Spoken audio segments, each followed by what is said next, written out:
Assalamualaikum warahmatullahi wabarakatuh. Yang saya hormati Kepala Sekolah, Bapak Kepala Sekolah, Bapak Wakil Kepala Sekolah, kemudian Bapak-Bapak, Ibu Guru, MTS 2 Negeri Blitar, serta anak-anakku sekalian yang saya cintai dan saya banggakan. Selamat pagi. Pagi, luar biasa, tetap semangat. Ya, tepuk tangan untuk kita semua.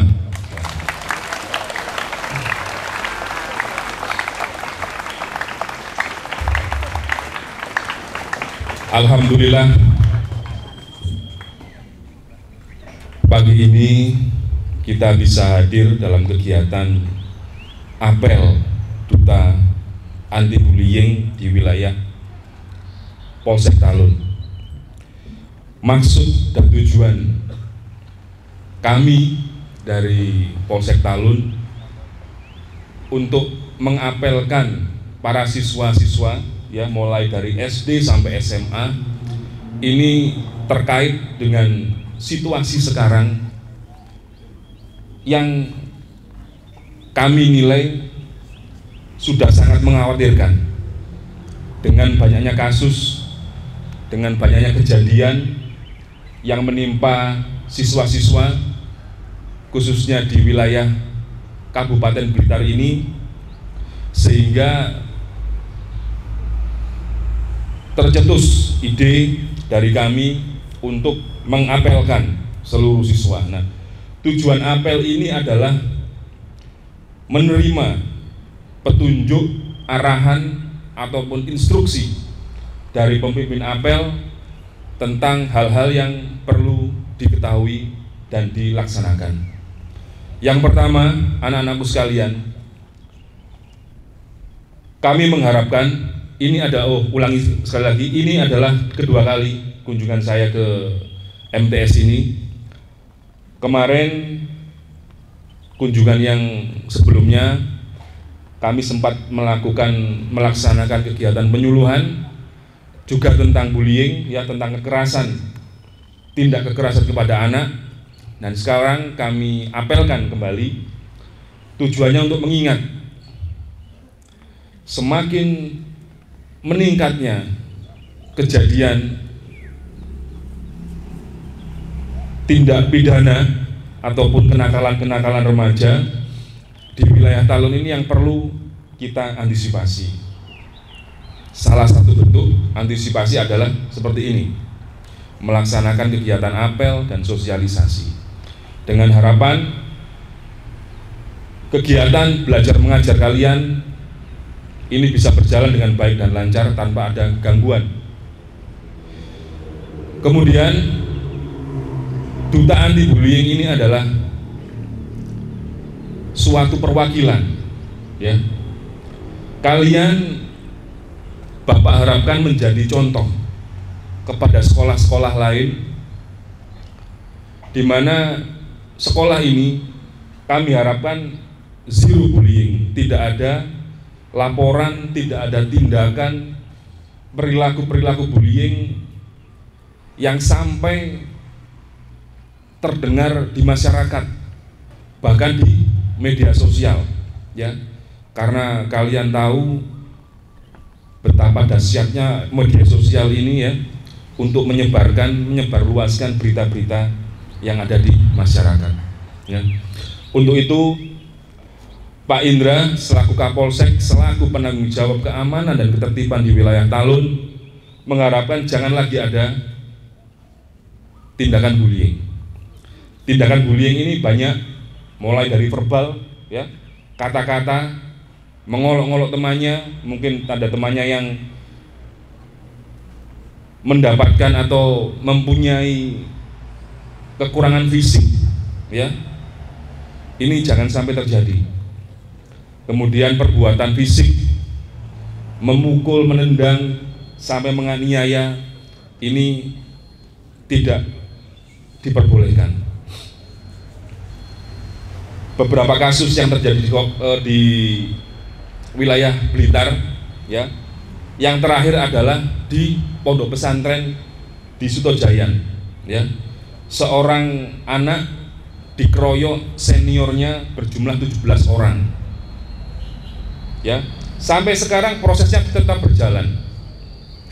Maka dari itu saya mengingatkan kepada adik-adikku sekalian, anak-anakku sekalian ini, meskipun kalian ini pelajar, statusnya masih di bawah umur, belum dewasa, tapi tetap apabila kalian melakukan pelanggaran, kenakalan, bahkan tindak pidana, prosesnya sama, hukum tidak pandang bulu, ya. Ada namanya sistem peradilan anak, ada namanya hukum pidana anak, dan ada namanya lembaga pemasyarakatan anak. Untuk itu tolong dijaga sikapnya, perilakunya, ya, agar tidak melakukan kegiatan-kegiatan yang melanggar hukum. Itu tentang bullying. Yang kedua, tentang fenomena perguruan silat, ya. Beberapa hari yang lalu, tepatnya hari Sabtu minggu kemarin, pukul 01.00, Pak Indra mendapat laporan dari warga Tumpang bahwa di perempatan Tumpang ini telah berkumpul ratusan motor, ya, yang dimana adalah kelompok oknum-oknum dari perguruan silat, sehingga dalam waktu 5 menit saya bersama anggota ke lokasi dan berhasil menyisir kelompok ini sampai ke wilayah kota. Dari kegiatan penyisiran tadi, Pak Indra bersama Polsek Kanigoro mengamankan belasan orang dan juga belasan motor roda 2. Alhamdulillah untuk siswa talun, siswa SMP maupun sekolah menengah atas tidak Pak Indra jumpai. Kebanyakan dari wilayah kota, karena memang kronologis kejadiannya awalnya dari kota, ya. Ini yang kami sayangkan adalah mereka ini masih sekolah, ya, masih tingkat sekolah menengah pertama dan menengah ke atas, SMP dan SMA. Mereka mengaku bahwa mereka ini hanya ikut-ikutan. Saya ikut-ikutan, Pak, karena ajakan dari WA, dari media sosial, sehingga kami sebagai sesama satu perguruan, rasa solidaritas kami terpanggil. Akhirnya kami ikut-ikutan, ya, dan ini yang salah. Apabila di sini ada, saya yakin ada, ya, yang mengikuti kegiatan perguruan silat, tolong kalian harus bisa membedakan mana ajakan untuk perbuatan kebaikan, mana yang tidak, ya. Konvoi, sweeping perguruan lain, ini adalah tindakan yang negatif. Dan saya berjanji, saya akan terus melaksanakan kegiatan penertiban kepada oknum-oknum perguruan manapun, ya. Karena kami juga dapat instruksi dari Polda, dari satuan atas, agar meningkatkan pengawasan terhadap oknum-oknum maupun pergerakan-pergerakan perguruan silat, ya. Itu. Jadi Pak Indra berharap kalian yang mengikuti pencak silat, perguruan pencak silat ataupun bela diri yang lain, tolong perlu dipahami, ya. Seorang pendekar yang baik adalah pendekar yang menundukkan kepala, bukan membusungkan dada, ya.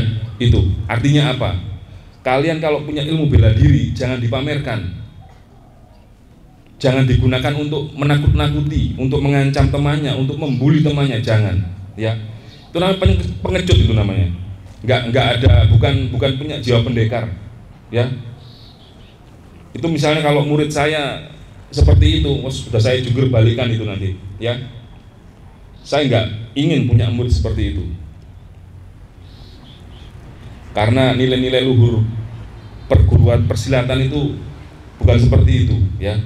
Karena Pak Indra sendiri juga mengikuti perguruan silat dan berbagai macam bela diri dari luar, itu, ya.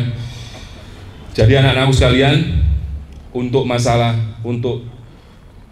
kegiatan perguruan, tolong kalian harus bisa membedakan, bisa memilih dan memilah mana yang perbuatan baik dan perbuatan yang tidak baik. Saya tidak mengharapkan nanti anak-anak pada saat Pak Indra bersama anggota melakukan kegiatan penertiban di jalan, ada konvoy, ada gerombolan-gerombolan yang mungkin nongkrong di mana, ternyata nanti dari MTS 2 langsung kami laporkan ke Pak Mahmudi selaku kepala sekolah untuk diberi tindakan dan pembinaan. Itu. Yang terakhir, ini juga pesan dari Bapak Kapolres selaku atasan kami. Ini tentang fenomena knalpot brong. Nah ini, ya, ini. Tadi saya sudah tanya Bapak Wakil Kepala Sekolah, di sini ada berapa titik Pak tempat parkir? Ada beberapa. Dan ini nanti akan saya jadikan target operasi saya. Ya, anak-anakku sudah diberi toleransi untuk memakai kendaraan roda 2. Tapi tolong pakai helm. Ya, pakai helm. Karena keselamatan adalah hal yang utama. Pakai helm, jangan ngebut, jangan goncengan lebih dari 2. Itu, ya. Kemarin Bapak Kapolres sempat menegur kami di wilayah perbatasan Garum Talun ini ada beberapa siswa yang berbonceng 3 tidak pakai helm. Akhirnya Pak Kapolres menegur kami, Pak Kapolsek, tolong Pak dilaksanakan kegiatan pembinaan bagi siswa-siswanya, karena masih dijumpai kalau pagi hari ataupun siang hari pulang sekolah ini masih banyak anak-anak yang melanggar lalu lintas. Untuk itu, yang saat ini masih menggunakan knalpot brong, tolong diganti yang standar, ya. Nanti sanksinya apa? Sanksinya akan disita. Kendaraan akan dibawa ke Mako Polsek maupun Polres. Nanti orang tua yang mengambil, ya, harus diganti standar semua, ya, mulai knalpot, pasang spion, pasang lampu, ya, surat-suratnya juga harus jelas. Yang selanjutnya akan ditilang, ya. Ini kasihan rekan-rekan orang-orang tua kalian, ya, kasihan sekali, susah payah mencari uang, tapi anaknya melakukan perbuatan yang melanggar hukum, ya. Itu, ya, nggak usah ikut-ikutan lah, ya. Meskipun trennya sekarang pakai CB, kemudian knalpotnya brong, ya, kemudian motor 2 tak juga, apa itu, RE King apa itu, ya. Itu tolong jangan sampai dilakukan, ya. Kemudian untuk tadi sarana-sarana sosialisasi berupa poster dan stiker, ya, nanti diberian, ya, tolong nanti dipasang di mading-mading, kemudian nanti mungkin bisa dibagikan nanti stikernya kepada rekan-rekan semua, ya. Baik, itu saja arahan, petunjuk arahan secara instruksi dari saya. Saya harapkan dilaksanakan dengan penuh rasa tanggung jawab. Kelanjutan dari kegiatan ini nanti kami dari Polsek akan melaksanakan kegiatan penertiban, entah kapan, entah kapan kami tidak bisa memberitahu ya. Jadi bisa setiap saat, bisa nanti siang, bisa besok pagi dan seterusnya. Oke? Baik, mungkin sekian arahan dari saya. Saya ucapkan terima kasih atas waktu yang diberikan kepada kami dari Polsek. Semoga arahan saya bisa berguna bagi rekan-rekan sekalian, adik-adikku sekalian, anak-anakku sekalian, dan kepada Bapak Ibu Guru, kami mohon bantuan dalam hal pengawasan anak-anakku sekalian. Terima kasih. Wabillahi taufiq wal hidayah. Wassalamualaikum warahmatullahi wabarakatuh. Perhatian selesai. Siap, gerak.